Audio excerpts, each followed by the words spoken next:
right. Hello, everybody. Welcome to PANMA. Sorry for the mass confusion. I know we've said it once, twice, 3 times already. It's traditionally always been in John Huntsman Hall, and who would have thought that it would have been different? So we appreciate everybody sticking through, putting on their smiley faces, eating pizza, and getting ready for an awesome discussion. We're going to get started. So this is big business, benefit or burden.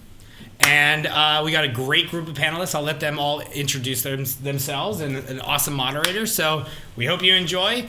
We also have a holiday party coming up, which you guys should totally come to. It's going to be a lot of fun. It's always a lot of fun. And yeah, if you like the event, please come to more. Hey, who are you? I'm Josh Silverbauer, Vice President of PANMA. I am Brianna Morgan. Thank you all for joining us. I am the President of PANMA. If you have any questions about us as an organization, please feel free to talk to us after the panel. We also have a couple other board members in the room, Linda and Reed in the back. Hello. And am I missing anyone? All right. So thank you all for joining us, and now we'll turn it over to you.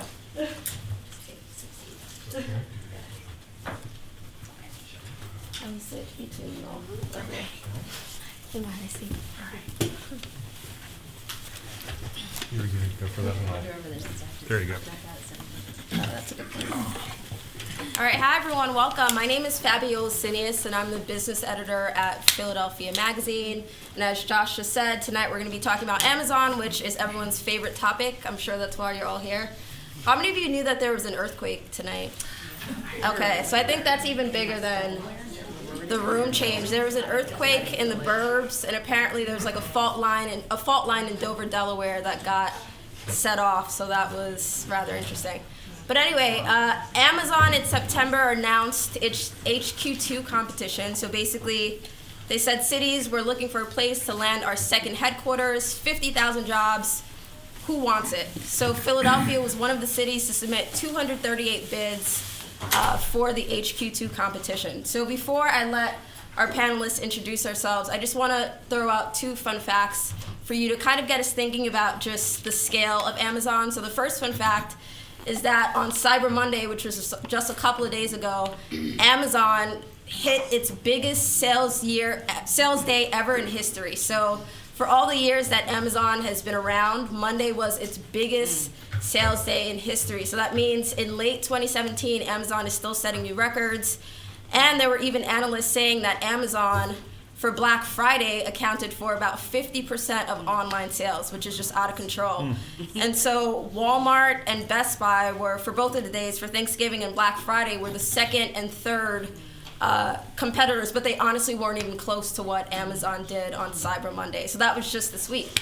And another fun fact, I think you guys will really love this one, is that Jeff Bezos on Black Friday, he hit a huge milestone, and he hit his $100 billion net worth mark, and that was insane. But I think you guys will like this part even more. Just yesterday, Bloomberg reported that he lost about $2.5 billion because of a slump in Amazon stock, so he's down to $97.5 billion. So I think he'll do well with that.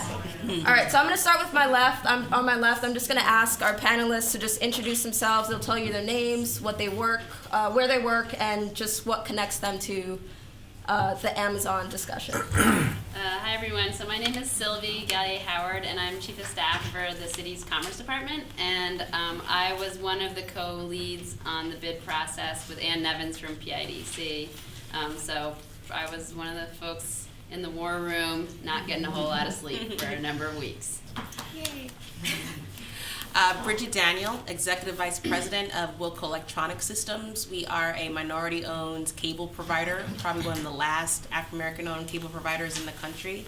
And we primarily serve and have been serving for like 40 years underrepresented and minority communities, cable and technology, for the last 40 years. And, we definitely have a stake, at least in the sense of, we know what it is to be underrepresented and underserved, not acknowledged, devalued as a marketplace, and sometimes even as a provider. So we're a mid-sized business. We serve, Black and brown people.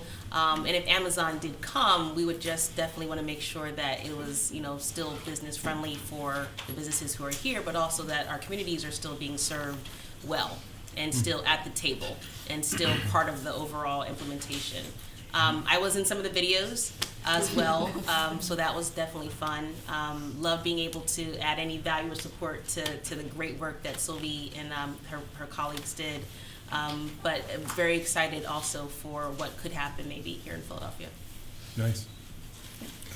Hi, my name is Adam Glaser. I am an architect and urban designer. I'm the chief design officer of Benjamin's Desk, so we're very involved in co-working and the future of work. I also am a design consultant, and I've actually been working on 2 of the other submissions, one in Washington, D.C., and actually one outside of San Diego. Although, personally, I genuinely say this, I really think Philadelphia would, in fact, be the best choice for them. And I'm not just saying that because it's the right thing to do. There's some really interesting cultural relationships. I did a lot of work in Seattle, and actually the South Lake Union area has a lot of similarities. So it's a very interesting question about big company, little company, but the culture and the nature of the urban place. I'm Mjumbe Po. I'm co-founder and CTO of FixList, a relatively new company. We make software products for helping people to make smarter and more impactful real estate investment decisions. I didn't have a direct hand in the process of applying for or bidding for Amazon, though I was also in one of the videos. If you look behind Josh Koppelman, way deep in the background, you'll see me and my co-founder out at First Round Capital. But yeah, so I am a co-founder of a small business in Philadelphia, very small at this point, growing.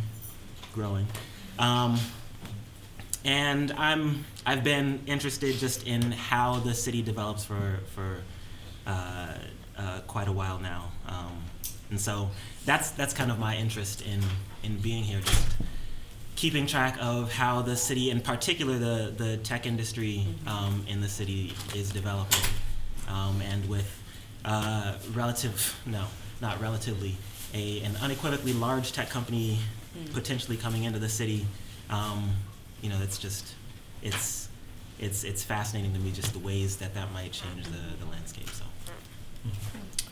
Hi everybody, my name is Alec Tillman. I'll be your dissenting voice for the evening. I'm a co-founder of a co-working space called Indy Hall. We've been doing co-working in the city of Philadelphia for over a decade now. But at the very beginning, before anybody knew what co-working was and before we even knew we were going to be called Indy Hall, I had written down in a notebook, one of my big goals was to put Philadelphia on the map. And so I'm divided because I think that this has already, in no uncertain terms, put Philadelphia on the map in some really interesting and important ways.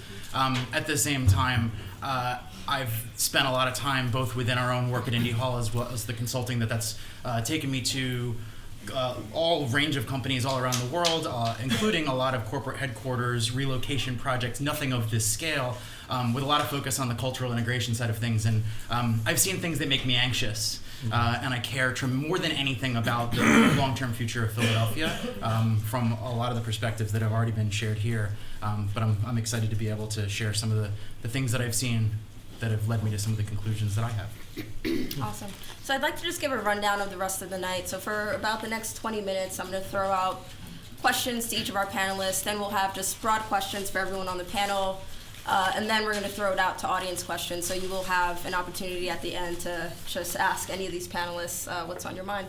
So I actually want to start with Sylvie, since Sylvie was in the war room. Like when I was writing stories, I'd call Sylvie up. I kid you not, like there was one night where the team actually flew out to Seattle, and I was like on the phone with Sylvie, like, what's going on? What do you see out there? And that was just a really fun experience. So I'd love for Sylvie to just talk about why Philadelphia thought it was important to go out to Seattle, but more importantly, when we talk about Philadelphia and whether it even has the chance to land Amazon, I'm wondering, when you were out in Seattle, did you see something that really stood out where you were just like, wow, this is something Philly absolutely does not have. We could really work on this. And on the flip side, is there something that you think Philly offers that Seattle right now actually lacks? So one thing I did not mention when I first walked is I do have to leave at 7:30 because it's my son's birthday, and I promised I'd be home by 8. So I will say that now so that when I run out of here, you can understand why. And Fabiola, when you did that interview, you literally was like every word I said. So I was like, whoa. But basically, I don't think we saw anything when we were there that was like, oh my God, we don't have this. Actually, it made us more confident in a lot of ways because, even though Seattle is a city of 600,000 people and we're 1,600,000, there's a certain, we walk the campus and just the feel, there's 33 buildings. It actually feels a lot like here. It feels it's kind of college campus-like. And so that was really interesting to see, to kind of walk through. They've made a lot of kind of paths between the buildings because they really value walkability and bikeability.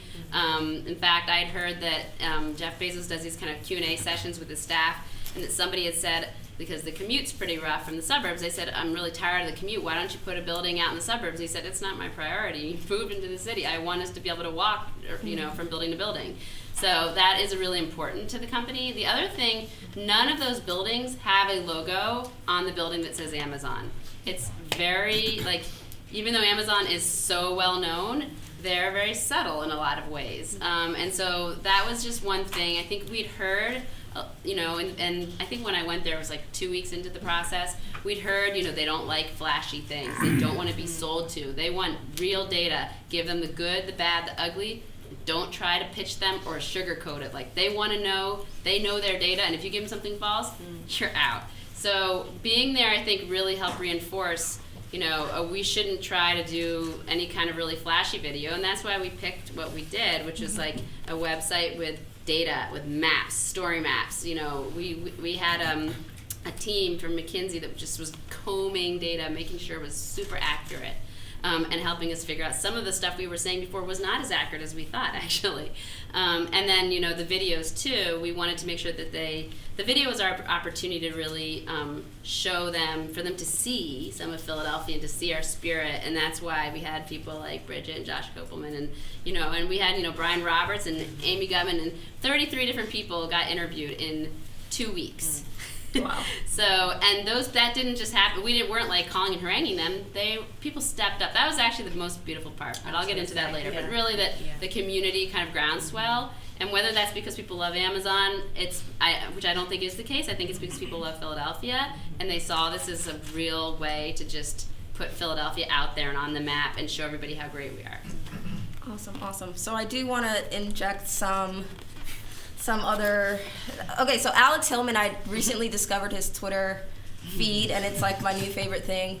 And he tweeted out an article that the Seattle Times published recently, and so just to make this clear, when the city submitted their bid, they all said, we cannot reveal what's in the bid, because I'm not sure if cities signed NDAs with Amazon or not, but as reporters, we weren't able to know what was inside of Philadelphia's bid. For example, specific things about tax incentives that were offered, we did not know, and we largely still do not know.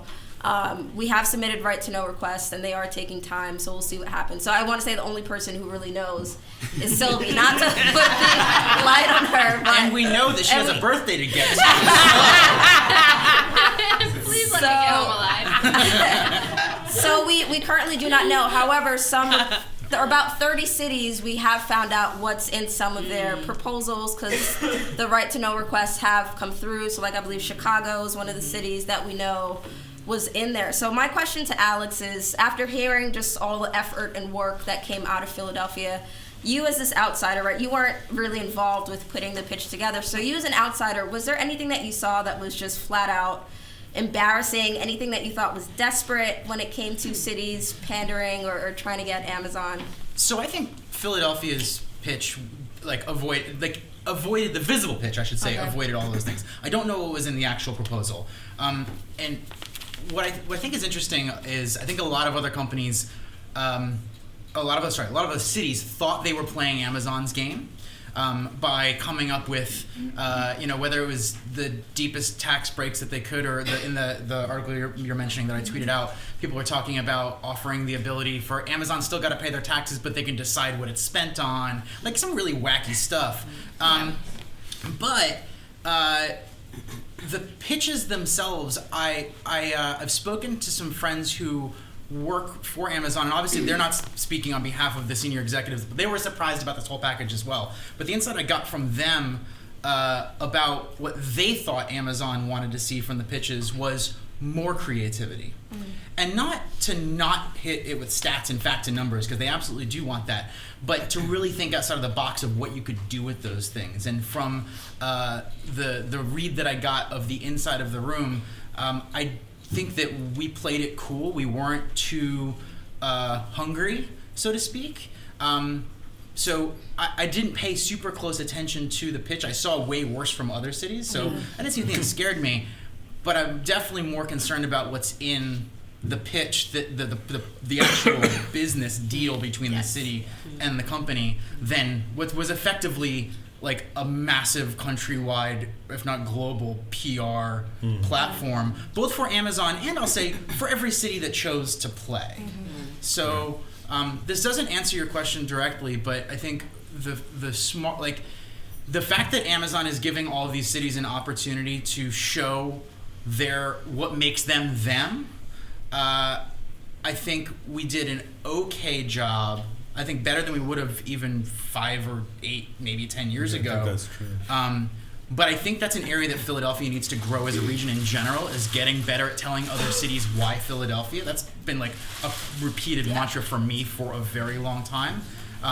So I would like to see, if nothing else, that this is viewed as practice for using other future opportunities for national PR platforms. If a company is going to come and say, hey, everybody, compete for our attention, that maybe we're not just trying to get their attention, but we're remembering that the whole world is watching. Yeah.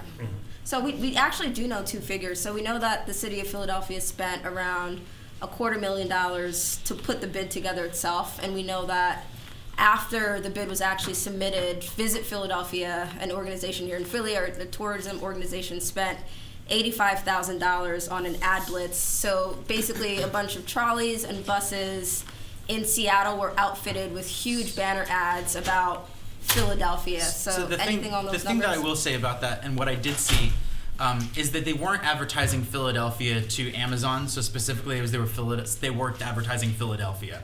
And so and that seemed very strategic. The fact that there are people from all around the country, the co-working space that I've been a part of has given us this reach into cities and countries all around the world, and nothing makes me prouder of when somebody from another city wants to, like, suddenly sees an aspect of Philadelphia that makes them want to be more like us. And if the visibility of that campaign, whether it's to other citizens of Seattle or other cities, to go, I didn't know Philly had that going on. Like, I think that was a really smart strategic move. Awesome. So speaking of selling Philadelphia, I want to bring this to Adam. Just Philadelphia in its pitch, I believe, submitted 3 different locations for where it could actually house Amazon's headquarters. So 2 of them were in university cities. So that would be like, this place would be bulldozed and given to Amazon. We got quite that. One was in U City Square, which is not too far from here, and the other location was Schuylkill Yards. And then the final location was the Navy Yard. So I'd just love to hear from you with your perspective on the urban landscape. How would Amazon actually locating in any of these areas impact the local businesses there, or just impact the quality of life in any of those 3 areas? Well, I mean, I think the impact would be massive, but I think they called for a rather significant amount of space. I believe it was about 8 million square feet. And the key thing to realize is that wouldn't happen overnight. So I think, when you look at how Amazon evolved in South Lake Union, it was a building and 2 buildings, 4 buildings, 8 buildings. I mean, it's a massive complex now, but they didn't build it from scratch. And I have a feeling that what Amazon's going to do, kind of to play a little bit off of what you're saying, is this is a talent drive. I mean, they're not looking for tax breaks. I think I saw somewhere that 50% of the amount of money they spend in a year is on talent, and 2% on facilities.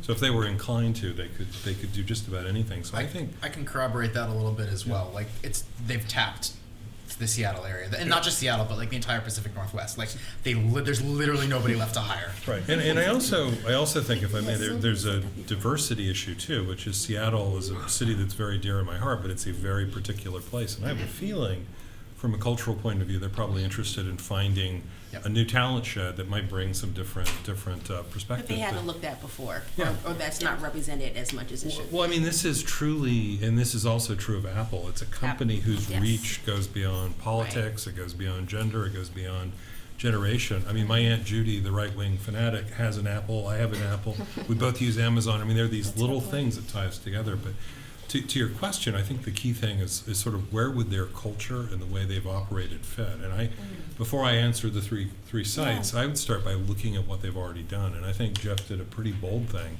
by going into what was actually an exceptionally marginal area. I mean, I traveled to Seattle 30 times in 2 years. I remember South Lake Union was a place you did not go to. I mean, like, you could see the next building 500 feet away, and there was a cat running across the empty parking lot. And then bit by bit, there was a Tesla dealership, there was a farm-to-market restaurant, and then all of a sudden you started to feel it. They came after that had been established, so they weren't the pioneer.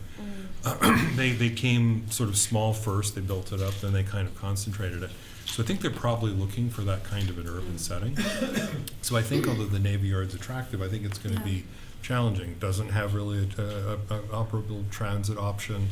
It's not mixed use, and it's not really embedded in the community. I think of the two that are on the table, the one that's probably most likely actually is something like the Schuylkill Yard site, because it is very embedded in the fabric of the city. It's very walkable.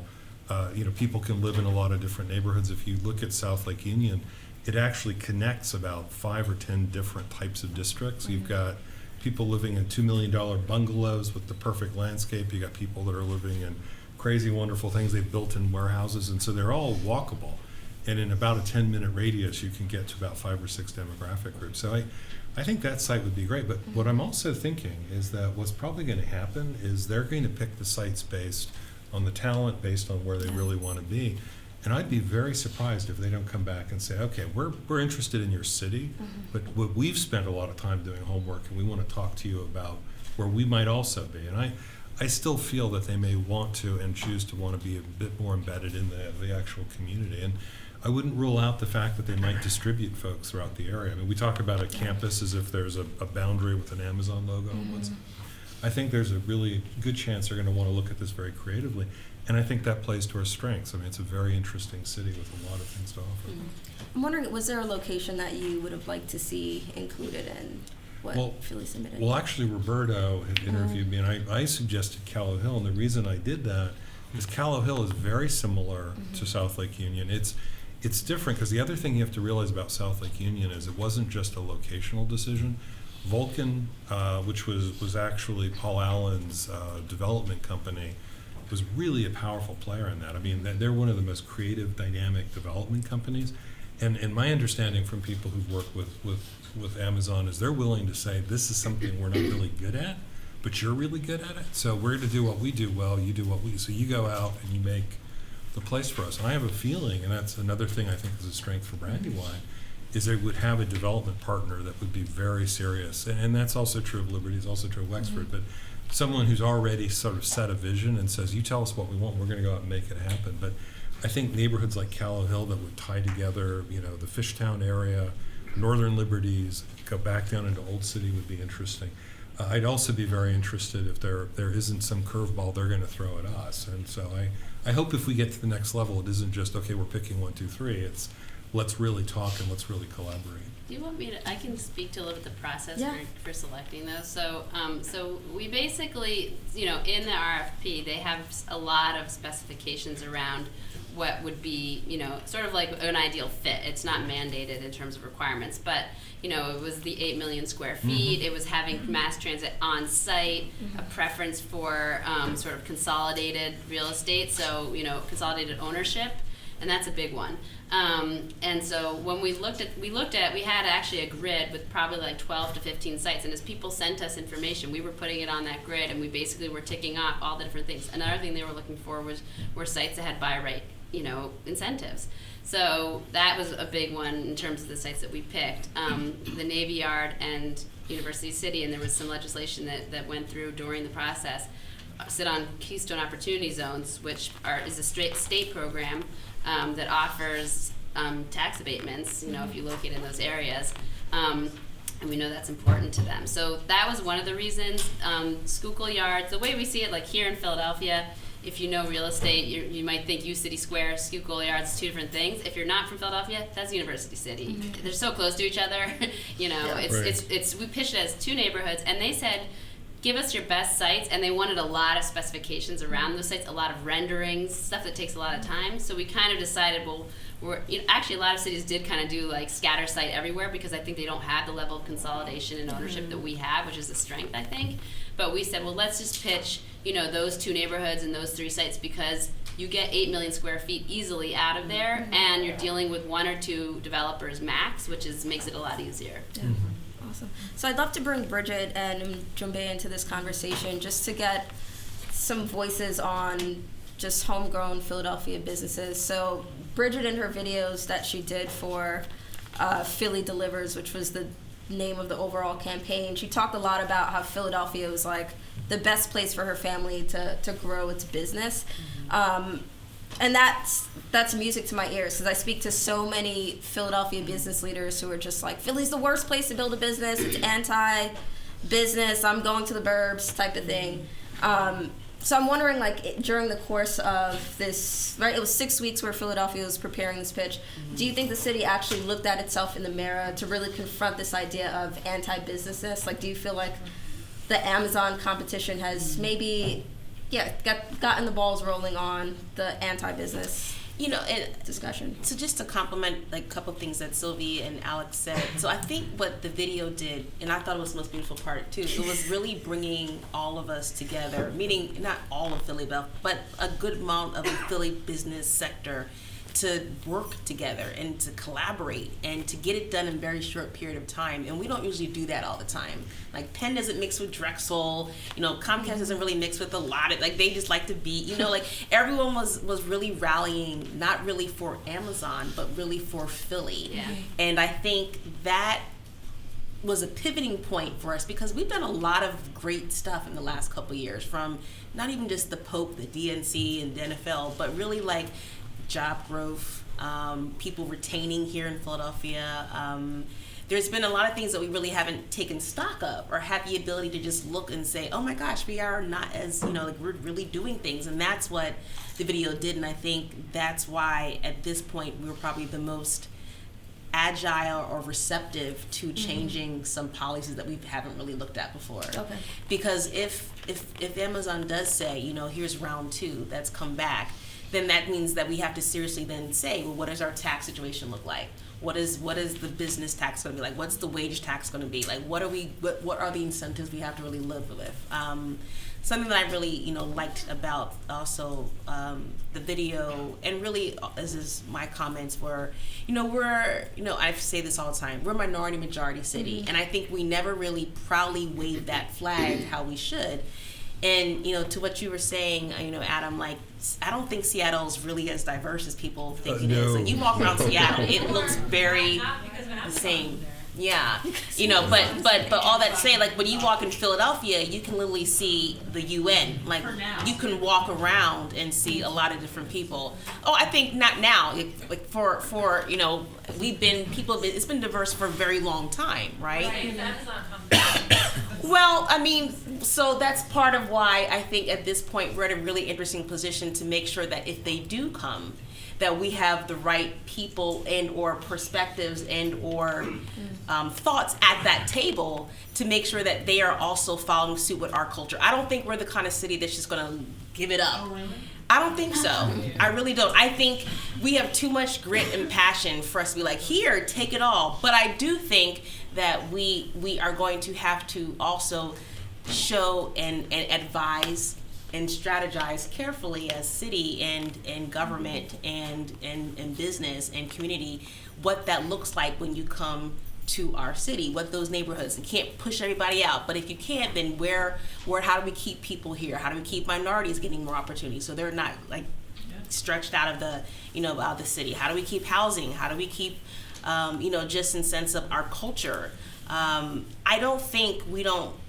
When we were asking this question, I was just like, I don't think we have every right to want an Amazon here. I don't think we should fray away from it, but we should look at it cautiously, but we should also look at it with a way that it's gonna meld to what we want to be as a city, and not just what they want to make us as a city. And I think we played it, like you said, Alex, we played it kind of cool. We weren't desperate. We didn't show, we didn't, just give it all up. But we did show who we are. We told the story. We didn't have one person narrating our story. The videos that I saw, a lot of cities had one narrator. We told it as people, as business community, and I think that will probably, if we follow that along, that would lead us into a great way of opening up other opportunities as well as this one. And that's how we've been able to survive as a family business. We've been able to access and create collaboration, and I think that's what we did as a city for this bid. Right. So bringing in Mjumbe into this, the startup community is near and dear to my heart. I spent a lot of my time writing about Philly tech startups. And I think a lot of people, there was an argument that came out, a lot of folks are saying, right, cities should be ashamed of themselves for creating these tax incentive packages, especially when a city like Philadelphia, right, has a burgeoning tech scene. We have all these tech startups that are really trying to, quote unquote, make it. And so should Philadelphia, right, instead of throwing its money at such a behemoth as Amazon, should Philly actually come up with tax incentive packages, or just incentive packages in general for its startup community, and then in the future those incentives would kind of create the same return that Amazon would create? Sure, right. And I don't know whether this is like a popular opinion among the startup community. And you used to work for the city, by the way. I did used to work for the city, Yeah. so I have a lot of sympathy. For what office did you work in? I worked in OIT and then in open data and digital transformation. Great, perfect. So sure, there's always more that the city can do to assist small businesses and entrepreneurs in their endeavors. But whether it's a zero-sum kind of thing where the city shouldn't be courting big companies in order to support the smaller businesses in the city, I think it's more complicated than that. And it doesn't have to be one or the other. And again, like there are a number of opportunities to support small businesses better, but we don't have to make an either or kind of decision. Just going on some of the things that other people have said. We put this package together for Amazon, and I'd love to know.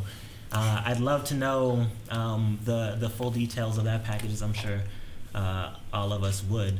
And so, when thinking about the kinds of tax breaks that we gave to Amazon and whether those would be better spent on small businesses in the city is something that almost none of us on this panel could really answer, because we don't know what they were. But it's not a zero-sum game. A city is a complex place, and it's not.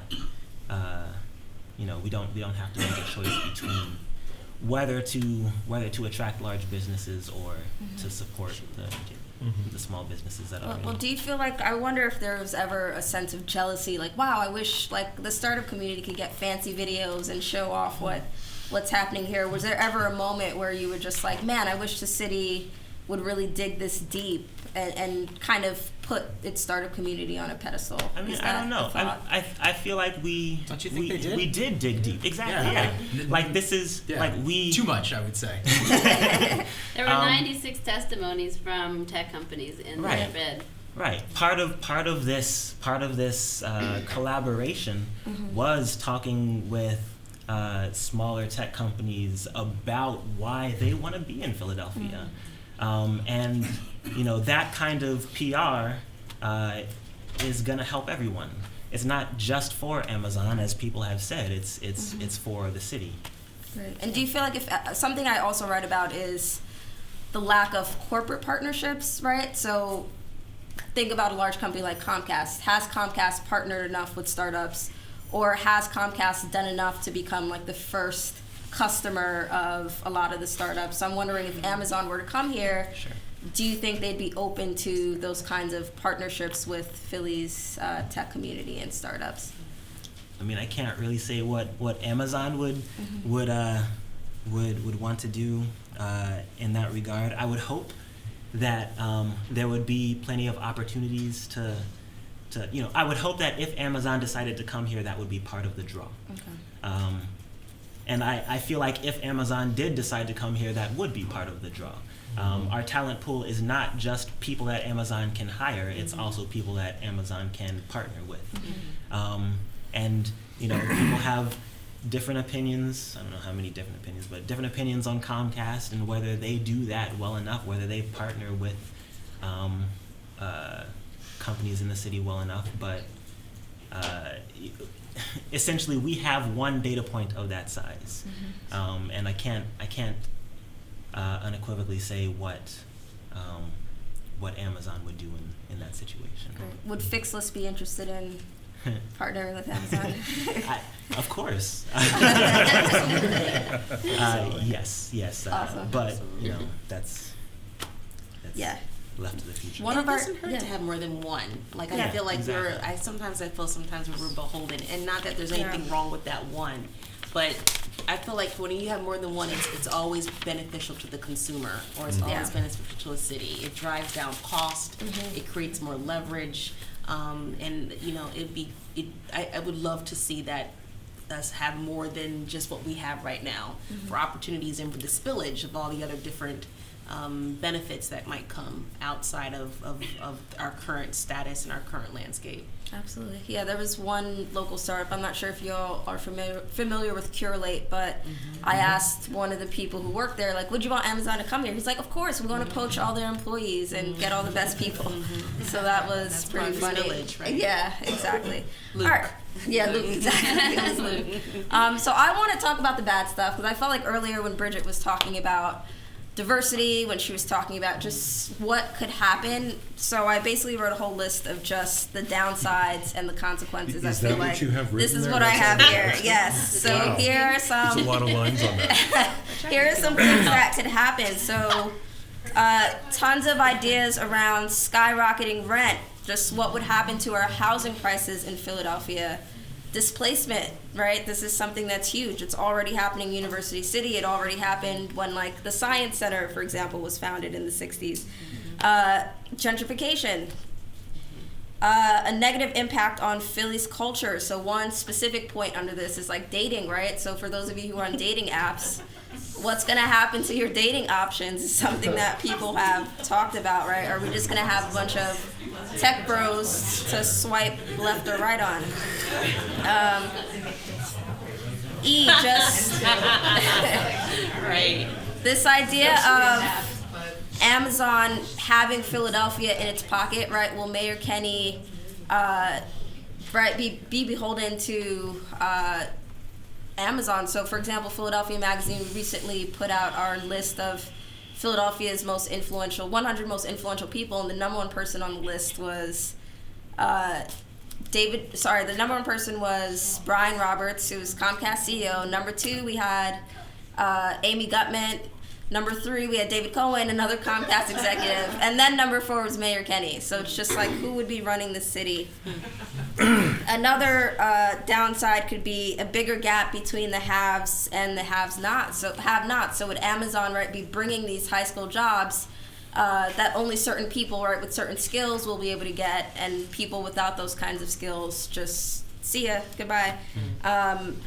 And then just lastly, will the costs basically of Amazon outweigh the benefits? So how about we just focus right now on this idea of displacement and gentrification and just what would our city look like, right? So just to give a personal example, I'm from New York City, I'm from Brooklyn, and I absolutely hate going home because it's just not what it used to be. And it wasn't really an effect of, I want to say, small businesses, but more so just what was happening with housing and just culture in general. So here, right, that could maybe happen. It's already happening. So if Amazon were to come, do we want of the very real possibility of displacement and gentrification and just a loss of this, I mean, I think culture? the answer is we don't want it. Yeah. That should be pretty clear. Yes. But so I think what's tricky about this is things like most of the things that you listed, we need to treat as inevitabilities.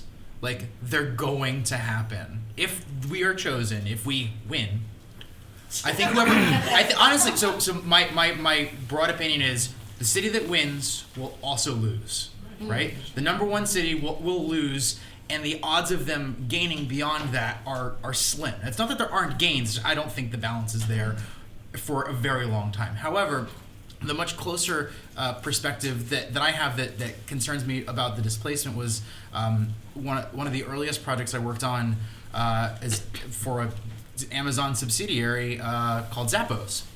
And when Amazon bought Zappos for $1.2 billion, they needed a new campus. And they decided to, instead of have multiple buildings in the suburbs of Henderson, Nevada, they wanted to move them into downtown Las Vegas. They literally bought City Hall. Not metaphorically, they literally bought the building. City Hall got a new City Hall.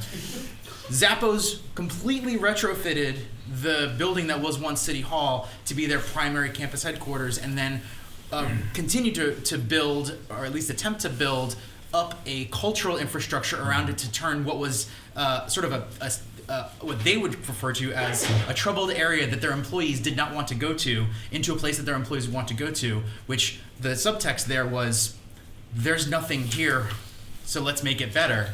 What they ended up not paying attention to is the fact that there were people there, and they'd been there for generations. And in their attempts, when we got involved in the project, to include them, one of the biggest takeaways that I had, and I ended up, if I could leave the local community in that project with anything, was treat every day of this interaction, like this interaction. This company is moving here whether you like it or not. You can't stop it now. Treat every day as if they're gone tomorrow. You can't become dependent on them. And if they legitimately want to make downtown Las Vegas better, whatever that means for them, look for ways to make downtown Las Vegas better for you also.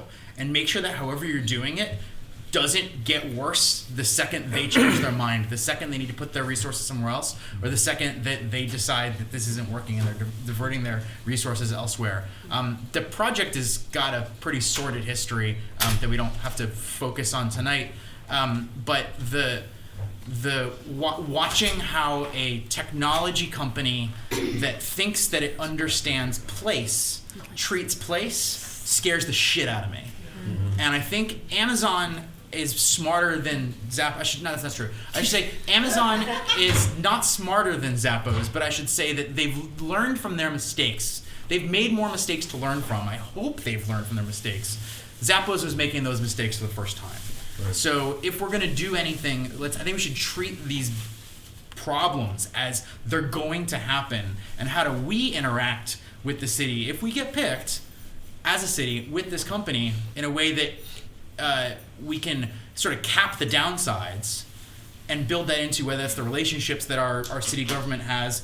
Like, one of the things I'm most fearful of, and this is not meant to be a slight to anyone who works in city government, but we're talking about some of the most ruthless negotiators on the planet negotiating a business deal with a city. Like, I know who's going to win. So how can we as a city make sure that we have a pretty small piggy bank, though. Well, no, but so not only do we have a small piggy bank, we don't have a lot to give up, but more importantly, they need us for all of our strengths much more than we need them. And I think all of these relationships need to take that into consideration. And when we're considering these balances, that they're gonna, if they choose us, they're going to choose us because we have things that they can't get anywhere else. I think there's lots of ways for us to get whatever it is that we think Amazon could potentially bring us in ways that are much less potentially destructive. Adam, let's let Adam get it. Well, I wanted to and let me answer that one after. I wanted to follow up on that because in some ways we're both in the same industries, and I do a lot of work with cities that are always asking about how can we be more innovative. And what's interesting is people are interested in innovation in terms of products and software or whatever. I never hear people talking about innovating real estate. And I think one of the challenges for me, I mean, I work with Stanford, a number of institutions that look at you and they go, the house across the street's $4 million. It's like, it isn't. It's just somebody thinks they're willing to pay that. And I think a challenge for all of us for the rest of our lives is how do we essentially hack or disrupt real estate so that it doesn't become this endless process of now it's $5 million, now it's $6 million.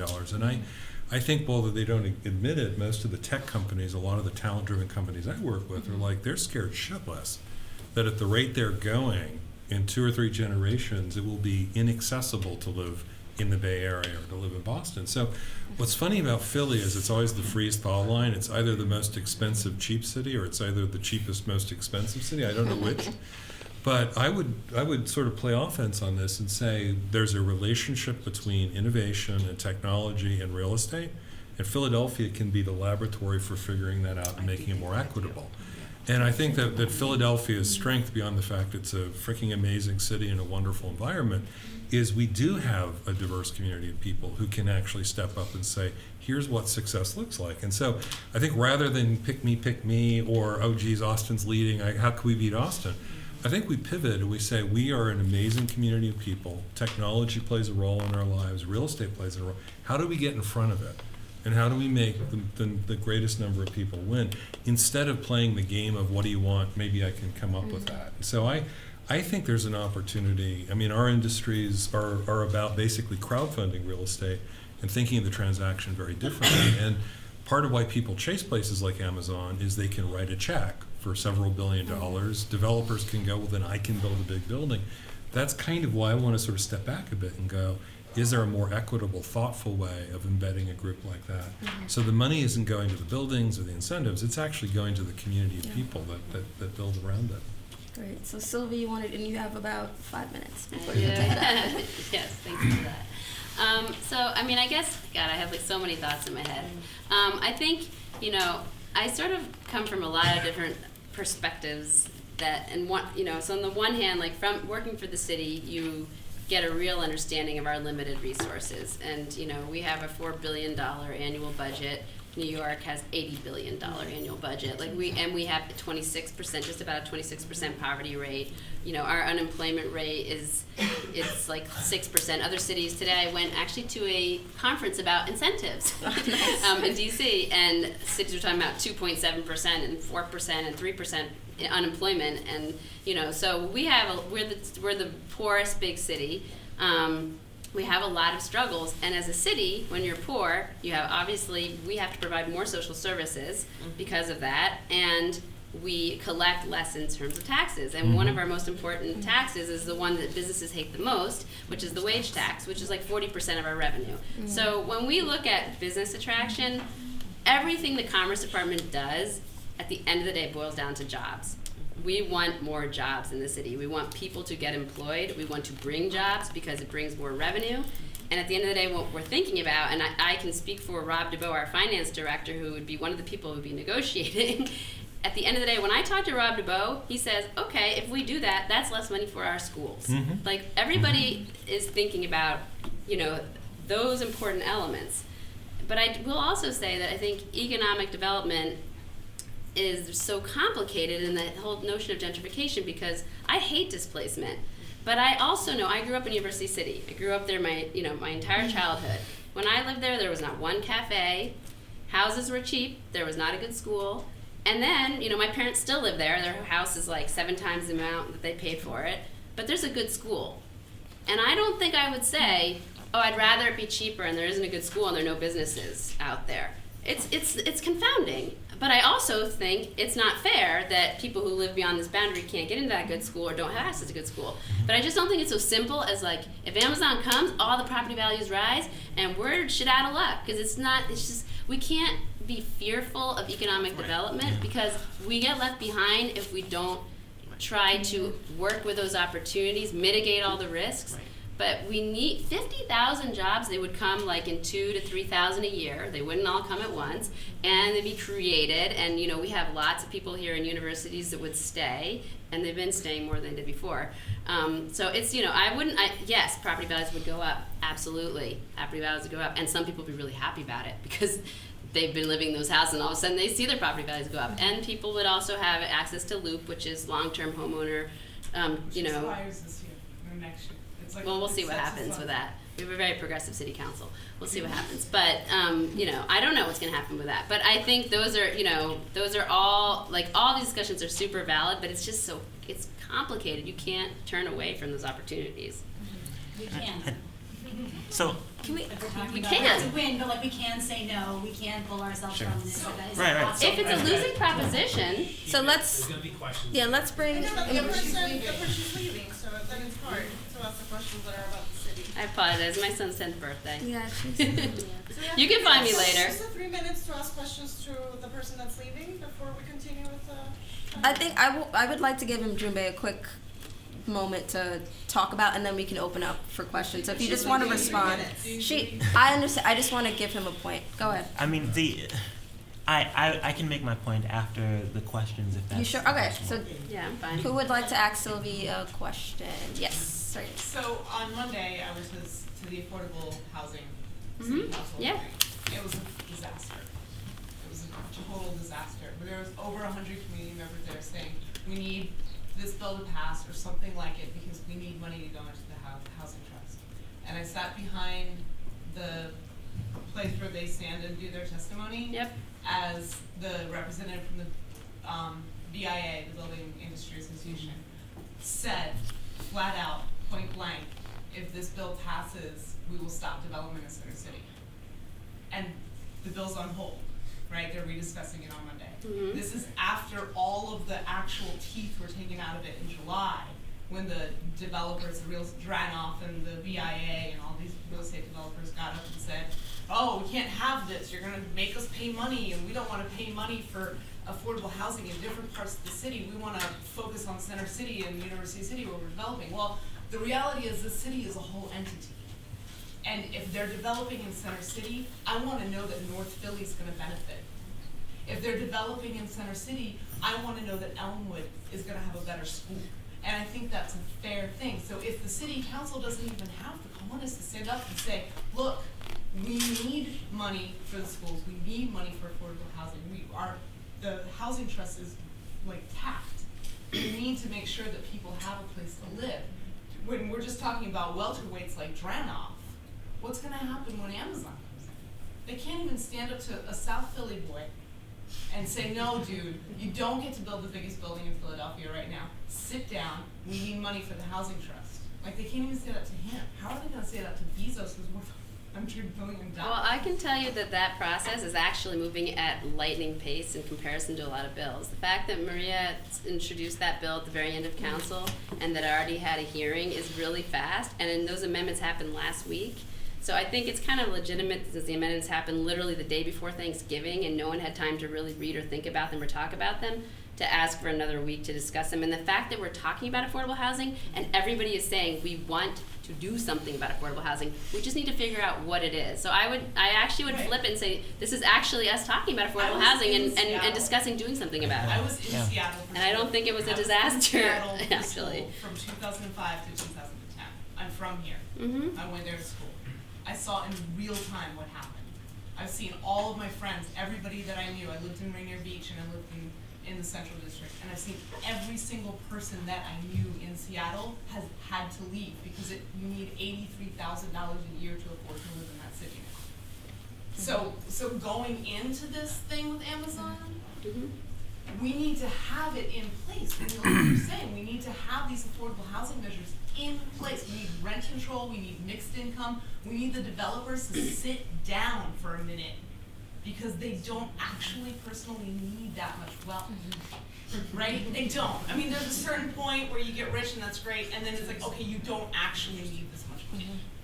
So they need to sit down. Do you have a question for me? So my question is like, because I know other people do. like, what is the Commerce Department or what is City Hall gonna do to make sure that we, because I'm not rich, the low-income people here in Philadelphia, the people that can't afford to move, just up and move to a better neighborhood, how are we gonna stay protected from a behemoth that we have no control over coming into the city? Well, I would say that the process that you were in on Monday, I mean, Ann Fadulon, who's our Director for Planning and Development, is working with City Council on what the right affordable housing plan is, and we're working on that. That's something that we're talking about She's actively. modeling it off of Seattle. Let's give a couple more. Anyhow. So 31, I think we. Yeah.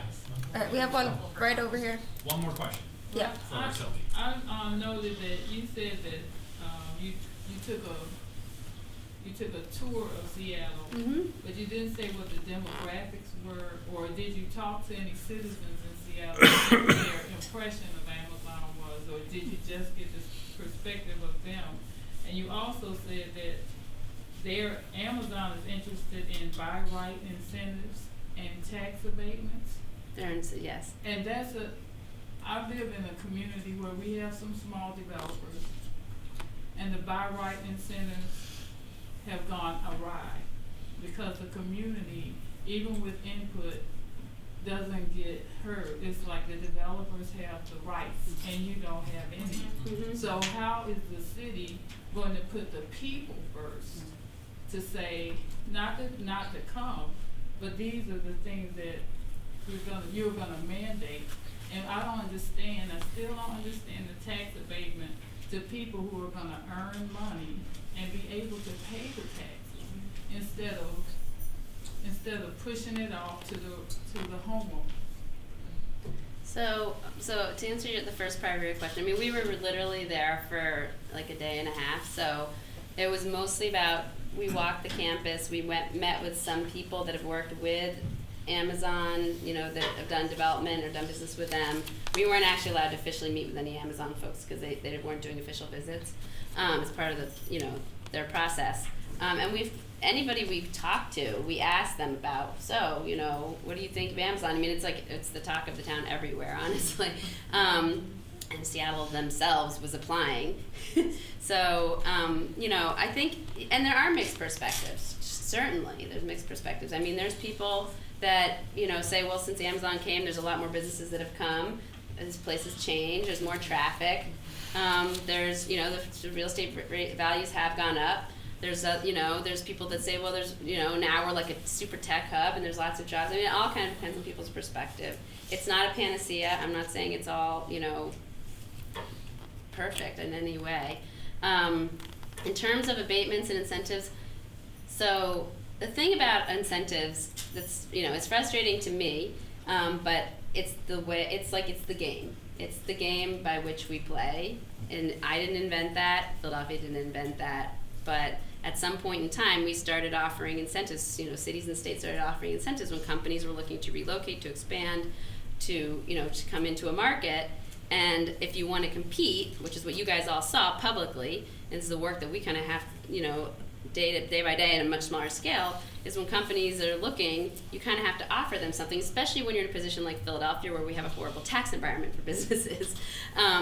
And I would much prefer not to offer any incentives, but in the face of the jobs that you would lose, you're in a tricky position because, like Aramark, their lease came up and they said, our lease is up and we're looking, not just at Philadelphia. And we're like, okay, that's 1,200 jobs. Let's do the math.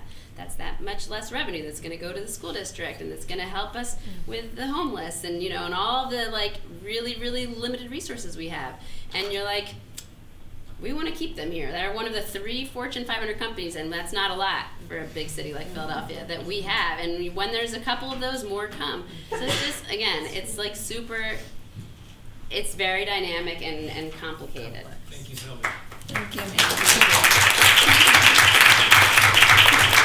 And I'm happy, you guys get my contact information. I'm happy to answer questions after this. I'm sorry, it's just my son turned 10, and I have to see him before. Thank you. All right. Mjumbe has to make a point, and then we'll open it up for more audience questions. I mean, so one of the things that I noticed about the comments and the line of questioning is that they were kind of predicated on this notion of if we win the Amazon bid, then this change will happen. And I feel like in a lot of ways, the only reason that we're competitive for this bid is because we're already the kind of city that can court an Amazon, which means that we are already the kind of city where these changes are happening, and have happened. Not as in we can not as in like these aren't things that are going to happen. Like these are things that are already happening right now. And I think one of the very important things, and one of the things that came out of, one of the things that I like most about this process having happened, this Amazon bid having happened, is that it started conversations about, what if a large company like Amazon comes to the city?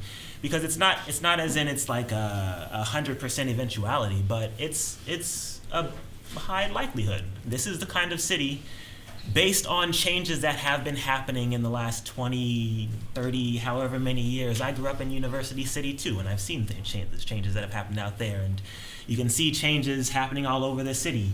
You're from Brooklyn. New York is an outlier in every way, but Brooklyn didn't need Amazon to come to Brooklyn in order for it to become Brooklyn, and Philadelphia doesn't either. And so the mindfulness that Brigitte and Alex have been touting in their statements is not something that we need if Amazon comes to city. It's something that is necessary like right now. I appreciate the questions that have come up, because those are the kinds of questions that we need to be talking about, because that is the kind of city that we are and are becoming. But that 26% poverty is We're broken. is so unacceptable for us. Like the how fact can we that fix that ourselves? is here, and the lowest city I think under us is Detroit.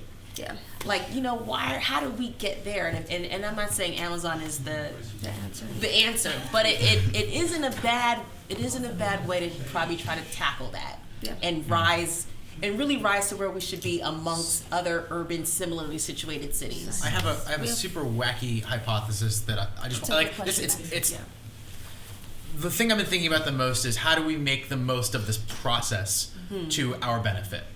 And what I was saying before about the city that the city that wins loses, I think the city that actually wins is the city that comes in second, and I think we should shoot for second. And here's why. I think that by being second, we're not the city that deals with all the problems that are being imposed by Amazon. But we'll take everybody else. But everybody else is like, wait a second. Yes. They can, and the ability to then channel. If we're talking about 500 jobs is the number that makes our city roll over, then what do we have to do to create those many jobs without the dependency on a single giant corporation? And that can be a mix of boosting internal resources as well as attracting companies. I mean, the fact that massive tech companies are moving to Seattle to lap up people that are quitting Amazon, that's a real thing.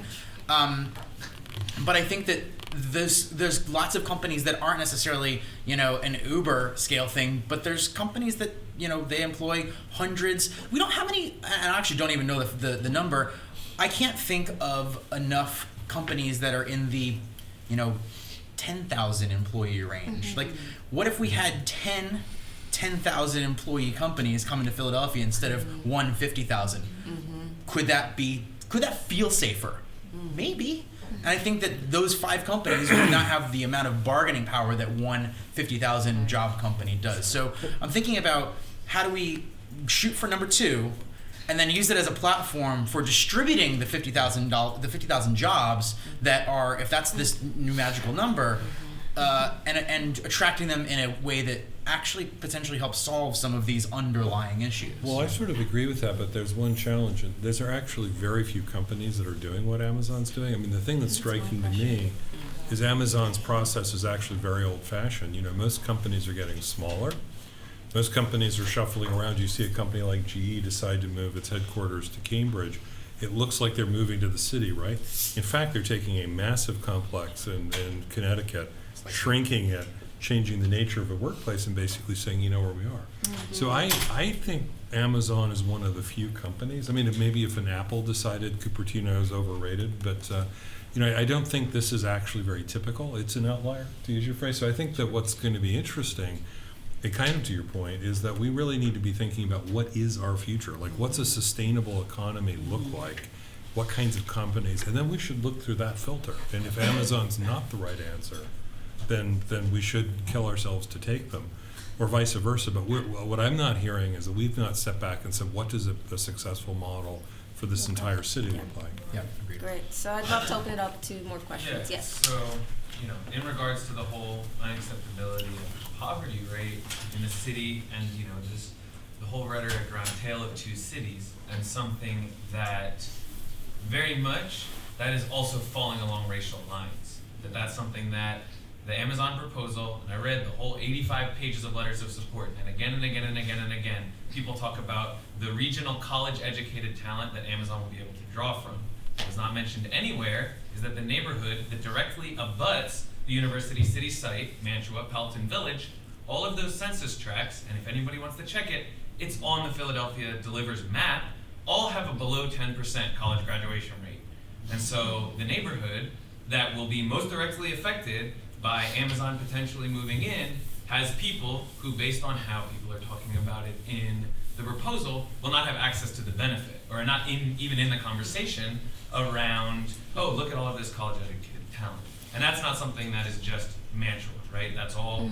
If you look So at can I just address that? So I actually was one of the readers for the proposal, and I had that same reaction, and I literally helped edit, and not edit to fluff, but edit to say, how dare we just say the only talent here is college-educated immigrants and blah blah blah blah blah. I mean, you have people so Philadelphia is 45% African American, and then it goes down from there. And the fact that we weren't using the application in our city to rebrand ourselves as, hey, we have so much diverse, laden just talent on the ground that we are not taking advantage of. Shame on us for not doing that. So what I did was literally write in, talking about the fact that we are minority majority city, that we do have residents that we can just pull from, that we can, outside of the college educated, areas, we have, just everyone that we need is right here in our city. We don't have to even have them come from anywhere else. They can be right here. And I think the people that read my comments, and they were just like, oh my God, this is great. Not just to make us look good, but I think to also start saying to the city, any company, and any Amazon, any Pandora, any place that, any company that wants to come here, we need to start marketing our homegrown talent and not exporting it all, and not using these silos of academics to receive them from. And I absolutely agree with that. So my question was, and I know I'm sorry I had a long lead in, was Amazon, there's also a lot of research about Amazon not being the most racially equitable practice. A lot of people that look like me in the tech jobs, and a lot of people that don't in the warehouses. Right. And that's not just Amazon. That's pretty much the entire tech sector. That is as true. the city is moving into a space where it wants to be more forward as a tech city, and as we know that our educational and economic divisions really fall on racial lines, what is one thing the city can do to make sure that those two things, right, there's a trajectory of really poor racially equitable practices in tech and real racial divisions in the city, what can the city do to make sure that those things don't meet like they have everywhere else? So I know that, I'm not sure about at the city level, but I know of certain organizations, are you familiar with the West Philadelphia Skills Initiative? So I think programs like that, right, are beginning to lay down that foundation of how do we take people from these surrounding neighborhoods who are not benefiting from a place like Penn or Drexel, and how do we directly inject them into this fabric of what this institution is. And so I personally would love to see the results of, well, so far I know that the first 7 years of it have been pretty successful, but I'd love to see that replicated in a place like North Philly around Temple. Just what would that look like, right, a couple of years from now before a place like Amazon were to land down, and can this be replicated with an Amazon? And also, same thing with the Philly School District. There are a lot of programs that are still just very young, and we just unfortunately haven't had time yet to see whether this is something that can be applied in different neighborhoods and in different types of institutions. But yeah, the tech industry it's out of control with. But I think the city, for the first time, and you were involved in this, Fabiola, just a couple weeks ago, I think, we are, not that we haven't been, but we are really now looking more at what that looks like, why the diversity of our technology, sectors is so skewed. I think the last thing that came out about technology stats, and that was in January of last year, was 83% white male. I think 33 was white woman for the most part. African Americans represented 2.3%, which doesn't make any sense. And I think Latinos Latino population was 3.5. Yeah, Asians was like 7. It just did not reflect any way how. And I think the city totally knows that is not going to work at all. So to your question, I think there's a small churn happening. It could happen faster, but at least it's happening. But I think there's a lot of groups besides that group that Fabiola mentioned. There's Coded by Kids, there's CS for Philly. There's a lot of groups like just saying, hey, that's all kind of gather around, village this out, because if we don't, then we really are going to end up being like a Detroit and staying that way for a long time. Great. If we don't scale our base. Awesome. The gentleman right next to you had a question, and then we'll come right down here. What you're talking about is business expansion and retention. Yep. And what happens is there's no policies that support this retention in Philadelphia. 1 in 5 jobs in Philly comes from the manufacturing sector that was left after the city government was stupid enough to not give Bud the rail car contract, and they went under. But we still have 1 in 5 jobs that are manufacturing related. Yet the president of the Philadelphia Manufacturers Alliance in a public forum said the city doesn't help. What that means is that the policies for training people and tracking them into living wage employment in Philadelphia do not exist anymore. I said anymore. I said I'm old. I remember when the city was majority white. And when the city was majority white, the schools were set up so that everybody in the 7th grade started doing career exploration. For people of color to get into these tech jobs, the school district has to be restructured from what it actually is de facto, a school to prison pipeline operation, back to a school to work operation, and access to capital credit for people who have the capacity to start a business that aren't here has to be made available. Thank you. So I said this gentleman up here, and then we'll go to you after. So I have a question, about what has been discovered in the preparation, in all these preparations. I know talking about inequities is a very important thing. The question for the people that are familiar with the process here, what have we discovered about Philadelphia that we did not know? Good question. And how can we exploit that? Is there something that we discovered here that shouldn't be lost? That's an awesome question. Yeah. Do you want to be Well, I think one question is we don't necessarily as a region have a sense of where we want to go in terms of jobs. I mean, at a lot of different levels. I mean, we've relied very heavily on a couple of key sectors like healthcare, which, let's face it, is facing disruption, or a company like Comcast. And I think what would be really terrific, kind of to your point on this coming in second, is whatever happens, I think we need to keep up some kind of conversation about what's the future of our economy and how's it going to be equitable, how's it going to be fair, how's it going to address the issues that you're raising. And I don't hear that. Like, I hear people going, how do we compare to the city? That's not the right question. We are ourselves, and I think we need to step back and go, where do we want to be in 30 or 40 years? And to some of the points that people have been making, how do we make the city affordable? How do we make the city more equitable? And I think if you get that right, when people come to you and say, I want to come to your city, you look at them that way. So I would challenge us to not only prepare for the potential for getting to the playoffs, so to speak, but to get all those people who've talked to each other in a room and basically say, here's some big issues that we've got to address, particularly equity. How do we make this happen? And I think that that's something that could be really powerful.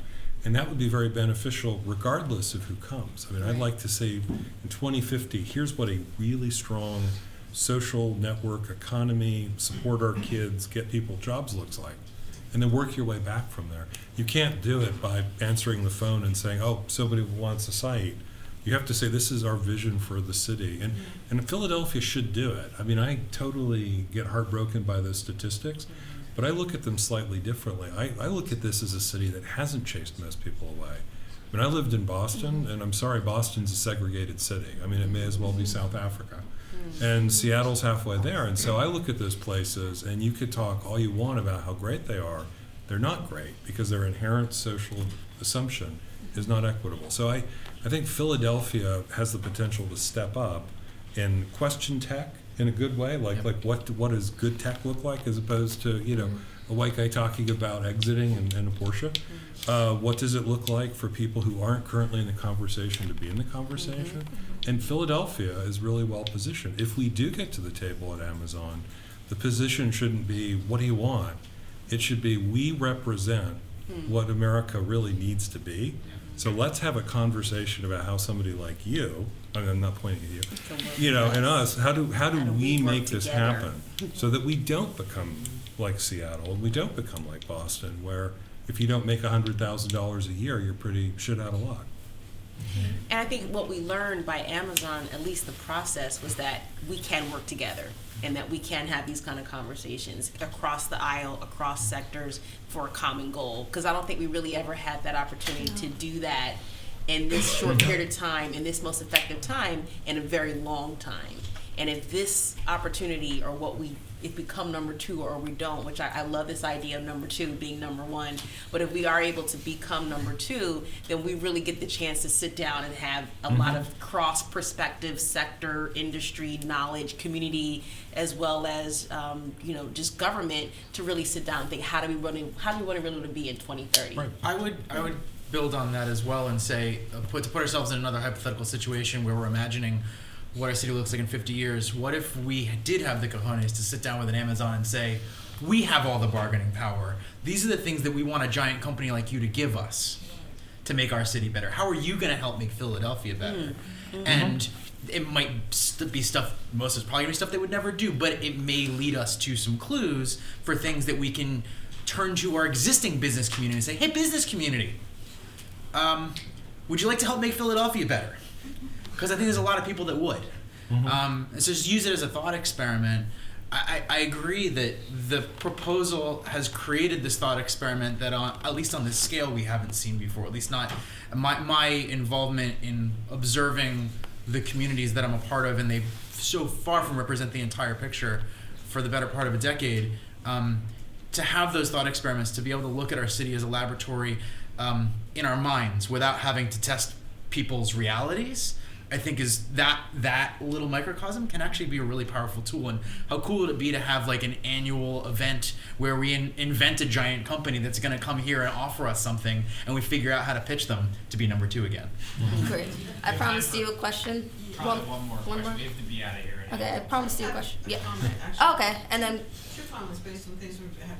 Okay, really quickly. In terms of real estate and making the city more equitable for everyone to live in, I have family who lived for a short time in Toronto. I went up and visited Toronto, and my brother was up there, told me something that was very interesting. The city planner there, a very well-known woman, set it up so that there was mixed-use housing in every neighborhood. Yes. You couldn't just have single homes. You had to have single homes, apartments, and something else. And he lived in a redone, beautiful old home, but there were also apartments on that street, and everything was mixed so that you didn't have, they did have wealthier sections, but it does break down, but they're extremely multicultural, even more so than Philadelphia, which was surprising, much more than we are. And they're a city of neighborhoods that we are. Right. And yet they were able to have an equitable area where everyone's able to live. It's a lovely, walkable city, and it's an interesting thing how they managed to work this out because of the city planner. And so our city needs better planning, obviously, but it can work. And the other thing, we're talking about the people who are depressed and poverty rate. I grew up in Philadelphia, and education used to be very, very good in Philadelphia, and it hasn't been for a long time. And hopefully, with the city getting control of the school board, control of the schools, there's an opportunity to do something. Before they lost control of the schools, we had an excellent, excellent education. Without that, you're not going to get anybody to get anywhere. I mean, there may be alternative jobs, but that 20-some% has to not just rise out of poverty, they've got to be educated to do something. Right. I'd like to take a question, a final question. A lot of white people in the room. I'm so sorry. I'm pointing it. Yeah, you can go ahead. So my question is actually more on the tech side. So how big of a deal do you think will proximity to the AWS data centers be when deciding location? That's a good question. I have no idea. I would honestly, Aren't a lot of them down in DC, like down in Virginia? Yeah, Virginia is the nearest one. I think if there were a, well, I guess DC probably did put in a bid. DC did put in a bid. It did. I don't know. So my hunch, again, based on the folks at Amazon who are in product teams, so we think about Amazon as e-commerce and AWS and a handful of other things that we see, but like it's this incredible constellation of product teams, and the vibe that I got is this is going to be more of that, not any like one particular channel of architecture, but places where people are creating things, not necessarily the warehouses where those things are deployed to customers or the data centers where those things are deployed to customers. Are there specific teams or like that have been decided that would be coming to Philadelphia and chosen as a location yet? I don't think so. Well, so what I don't know for sure, but what I do know is that there are projects that have been decided that they are going to create that they know need to happen, but they can't hire the local talent because it doesn't exist, and their plan is to, whatever city they move into, drop in, like there's projects that are literally they're just waiting to say go, put them in a new headquarters and start working on new products. So we may not be getting products that already exist, we may be getting entirely new things. And part of that was because they're have more creative teams actually, and a lot of things I read. Yeah. So UArts is a big factor in that, some other schools running with a D-Pen are going to be factors in that. So that's why, because a lot of the infrastructure is built in Seattle. Now it's more of making everything look prettier here. There's one last thing I'll add to that, and it's a unique strength that Philadelphia has that I think makes us really attractive to Amazon. I still retain everything I said about our wariness and caution.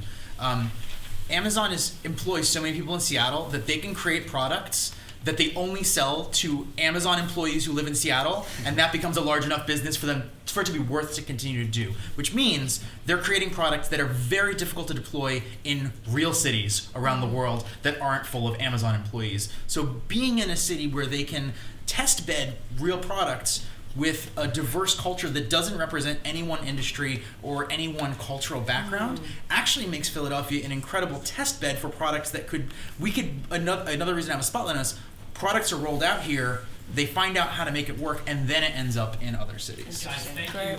That is it.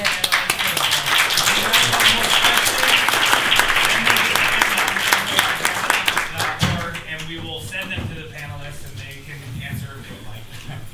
Thank you guys, everybody, again, and thanks for all the confusion.